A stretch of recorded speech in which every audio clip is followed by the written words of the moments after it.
Well, good morning, everyone. We are Green Zero Energy, Clean Mobile Power. I am not David Maurer. I am Jonathan Hargrave, COO. I'm um,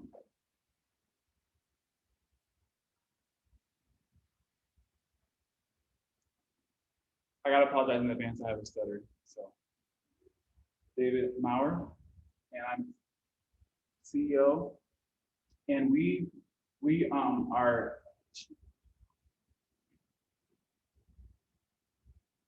we're making a change in the future of renewable energy.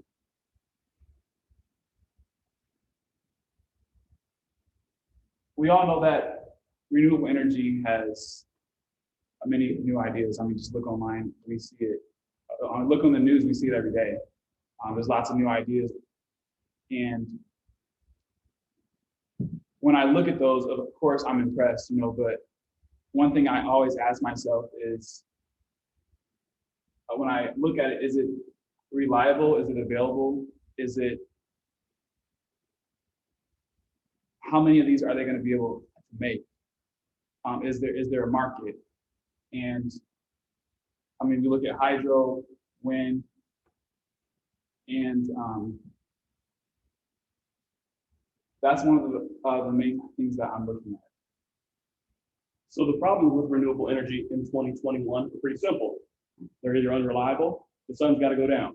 They're either too expensive, take up too much real estate, they're aesthetically not attractive, or they're just not scalable. And so with all these problems, there is a common problem that we found in all of them. All these are stationary. We look, obviously, we all know about this.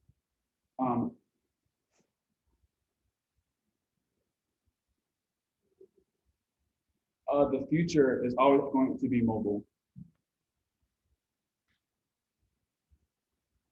It will move in a direction of mobility. We have a solution to the problem. Obviously, we're looking at a stationary issue with renewable energy, but we have a solution to that. We have a generator we have a system that we're installing under the unused space on a semi underneath the trailer. It's zero emissions, and we also have a battery. We have a system, a bank that holds the energy that we make. So our Green Zero generator generates power while it's on the trailer, while it's moving, or while it's idling, and it runs 24/7. This generator can generate up to 1,620 kilowatt hours per day. And just put that in perspective, one unit can power 50 homes per day, or 54 EVs to full charge per day. And if you link two units together, there would be enough power to run a Walmart supercenter. Really, we are the future of renewable energy, and we're moving in a direction. It seems like everybody wants to stay where they are. They're all working in the box, and we're moving out of that box. Green Zero Energy is very concerned about their environmental impact. So one generator eliminates 419 metric tons of carbon per year. And per the EPA, that's the same as carbon from 91 passenger vehicles driven for 1 year, 970 barrels of oil from being consumed, 76 homes electricity use for 1 year, and over 463,000 pounds of coal burned. Also, safety. In renewable energy, we're concerned about safety. It's a focus of ours. And with the mobile platform, our governance being regulated by DOT, our system conforms to their safety regulations already, so there's already a mandate in place. And also traceability. For us to retain zero emission status with the EPA, our system has to be highly trackable. Social responsibility. When disaster strikes, restoring power is critical to save lives, plain and simple. And with our ability to create microgrids, we can come in with goods and supplies and also tie the trailers together to provide medical, power for housing, like we saw in the Texas disasters, and supplies that are desperately needed in those times. Really, availability, I don't really have to explain this. We all have apps, log right on, you can see what's available and use it. So that's, we're moving with our technology that we have now.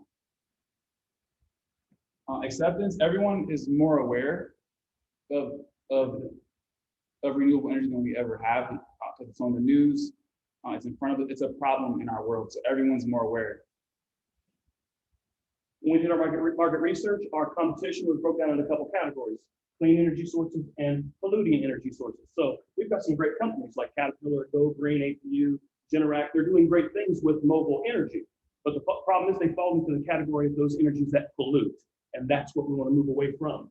In the clean energy category, you have companies like EODev that are trying to work safely with things like hydrogen, but green zero energy, with water vapor being our main byproduct from our system, we eliminate all of that stuff, and we find ourselves as being highly scalable since we can affix to trailers.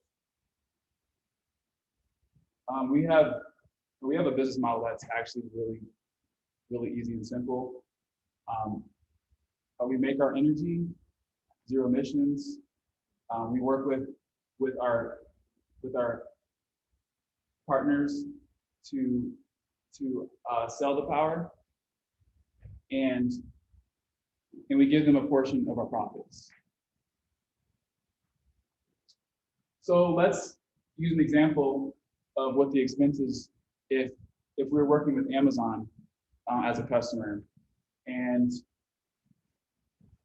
if you wonder who has to pay what, we actually go and pay for the installation and maintenance. And Amazon, all they have to pay for is the fuel. That's it. When we approach them, we're not walking up looking to sell anything. We're asking them to allow us to install our unit. So plain and simple, how do we make our money? Consulting. There's going to be quite a bit of transition that's going to be needed from partner to partner. Contracts and those specific things detailed to that. CO2 credits. The United States is trying to catch up, but right now in Canada, in the UK, there's money given for CO2 credits that reduce emission technology, and also just the regular sale of power. The market, I don't think there's a big question on the market. Currently, right now, renewable energy market sits at around 350 billion and is projected to get as high as 400 billion by 2025. We plan to work this in phases. Really, our phase one is where you're hooking actually onto the unit. You know, that's not obviously ideal later, but we're going to work it in phases. Later, we're gonna have a point where you can just hook up, or a semi can just hook up, and it goes on and feeds the grid or into different areas. And then later, we plan to expand really all over the world and address world issues with energy. Really, the scalability. You look around, we see semis everywhere. So there's lots of availability there. With the EV market, I mean, we all know that that's on the rise. And really, our partners, we're approaching them really with a freemium model. We're walking up and we're saying, if you allow us to install this, you'll be making additional revenue, so who's going to reject that? So our short-term 2-year timeline, our company actually, with all the work ahead of that, but actually came to formation in early 2021 in February. Since then, we've made great partners in the area and in Dayton with UD Engineering, with our SIPR applications in preparation right now to be submitted. And we're planning on later this year starting our quarter scale model, with plans that 1 year from today to be working on our full scale prototype. Our long-term goals, 5 years. What we want to work for in 5 years is to have 200,000 trailers, generators, actually on the road, actually doing what they're supposed to do, which will remove 84 million metric tons of carbon in 1 year, which those are credits that can be cashed in on. And also that is enough availability to charge all 11 million registered EVs in the US right now. In perspective, in Dayton, there's 230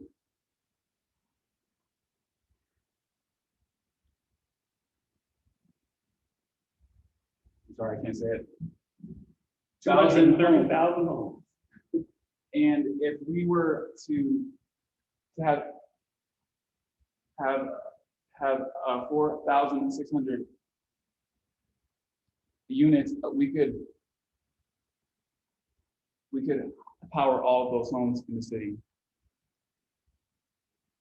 Right now, we're really going and focusing on raising our non-dilutive capital, but we'll be raising a little bit of money from friends and family. Later, we plan to, once we have a prototype, we plan to look into venture money and crowdfunding as well. So our team, very important. In addition to two handsome devils in the upper corners, we have Christina Strange, who serves as our secretary of the board. We have our EIR representative, Sabu. Some of you know him. He's awesome. He's great. Armando Sinclair is on our advisory board with a focus on technology. And also Kelly Tran, also on the advisory board, who's really helping us with government regulations and focus on civil. We're pleased to say that our company was set up by Mark Cameron White from White Summers Law. We were accepted by him. The thing about Mark, and probably one of his most notable things, is he's the original founding lawyer for Tesla Motors.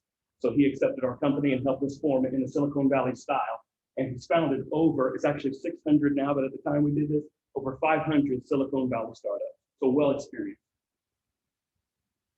But really, to end it off, I love this. This is a quote by Peter, as he said, the best way to predict the future is to create it. And we're not going to wait. We know this is going to go mobile. We know renewable energy is going to do that. But we're not going to wait on them. We're going to do it. So with that, we want to thank everyone for listening. Let's thank everyone online.